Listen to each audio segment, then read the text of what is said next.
Chapter 9. O that my head were waters, and my eyes a fountain of tears, that I might weep day and night for the slain of the daughter of my people. O that I had in the wilderness a lodging place for travellers, that I might leave my people and go from them. For they are all adulterers, an assembly of treacherous men. And like their bow, they have bent their tongues for lies. They are not valiant for the truth on the earth, for they proceed from evil to evil, and they do not know me, says the Lord. Every one take heed to his neighbor, and do not trust any brother. For every brother will utterly supplant, and every neighbor will walk with slanderers. Every one will deceive his neighbor, and will not speak the truth. For they have taught their tongue to speak lies. They weary themselves to commit iniquity. Your dwelling place is in the midst of deceit. Through deceit they refuse to know me, says the Lord. Therefore thus says the Lord of hosts, Behold, I will refine them and try them, for how shall I deal with the daughter of my people? Their tongue is an arrow shot out, it speaks deceit. One speaks peaceably to his neighbor with his mouth, but in his heart he lies in wait. Shall I not punish them for these things, says the Lord? Shall I not avenge myself on such a nation as this? I will take up a weeping and wailing for the mountains, and for the dwelling places of the wilderness a lamentation, because they are burned up, so that no one can pass through, nor can men hear the voice of the cattle. Both the birds of the heavens and the beasts have fled, they are gone. I will make Jerusalem a heap of ruins, a den of jackals. I will make the cities of Judah desolate, without an inhabitant. Who is the wise man who may understand this, and who is he to whom the mouth of the Lord has spoken, that he may declare it?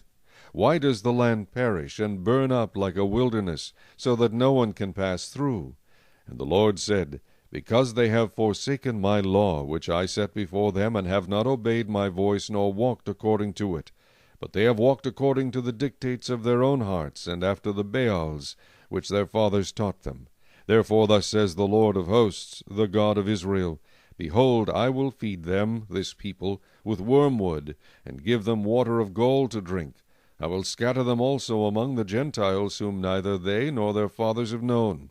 And I will send a sword after them until I have consumed them. Thus says the Lord of hosts, Consider and call for the mourning women, that they may come, and send for skillful wailing women, that they may come. Let them make haste and take up a wailing for us, that our eyes may run with tears, and our eyelids gush with water.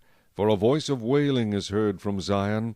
How we are plundered, we are greatly ashamed, because we have forsaken the land, because we have been cast out of our dwellings. Yet hear the word of the Lord, O women, and let your ear receive the word of his mouth. Teach your daughters wailing, and every one her neighbor a lamentation. For death has come through our windows, has entered our palaces, to kill off the children, no longer to be outside, and the young men no longer on the streets. Speak, thus says the Lord. Even the carcasses of men shall fall as refuse on the open field, like cuttings after the harvester, and no one shall gather them.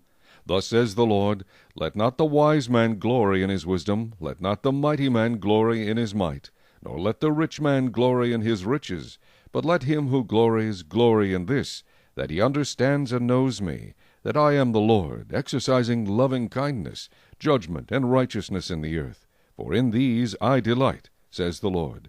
Behold, the days are coming, says the Lord, that I will punish all who are circumcised with the uncircumcised. Egypt, Judah, Edom, the people of Ammon, Moab, and all who are in the farthest corners, who dwell in the wilderness. For all these nations are uncircumcised, and all the house of Israel are uncircumcised in the heart.